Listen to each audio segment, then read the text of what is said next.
कांद्याच्या दराचा मुद्दा विधानसभेतही तापलेला आज पाहायला मिळाला। कांद्याला 2250 रुपये दर द्यावा अशी मागणी ही भुजबळांसह विरोधी पक्षाच्या आमदारांनी केलेली आहे। कांद्याच्या दराचा मुद्दा आजही विधानसभेमध्ये आपल्याला चांगलाच तापल्याचं चित्र मिळालं। भुजबळांसह विरोधक सुद्धा या मागणीला जोर धरत होते।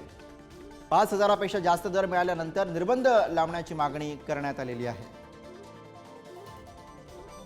शेतकऱ्याला 2200च्या पुढे असेल तर परवडतं, तर मग मार्केट जेव्हा 2200च्या खाली येईल तेव्हा सरकारकडनं भावांतर योजनेच्या अंतर्गत तुम्ही आश्वासन केलं पाहिजे। जर कॉस्ट जी काय आम्ही ठरवली असेल 2200 ठरवली कांद्याच्या बाबतीत, इतर पिकाची वेगळी, त्याच्यापेक्षा मार्केट खाली आलं तो जो फरक आहे डायरेक्ट शेतकऱ्याच्या अकाउंटमध्ये आम्ही योजनेच्या माध्यमातून प्राइस स्टेबलायझेशनच्या फंड नाही तर भावांतर योजनेच्या माध्यमातून डायरेक्ट देऊ। आता 2070 ही साधारणतः 50% मागच्या पेक्षा अधिक ही किंमत आता सध्या बाजारामध्ये आहे। या मागच्या रब्बीमध्ये 5 लाख टन हा कांदा आपण प्राइस स्टेबलायझेशन फंड मधनं नाफेडच्या माध्यमातून विकत घेतला होता आणि आपला अजूनही पाठपुरावा चालू आहे की 20% जो शुल्क आहे हा सुद्धा कसा रद्द व्हावा आणि आपल्या शेतकऱ्यांना भाव मिळावा।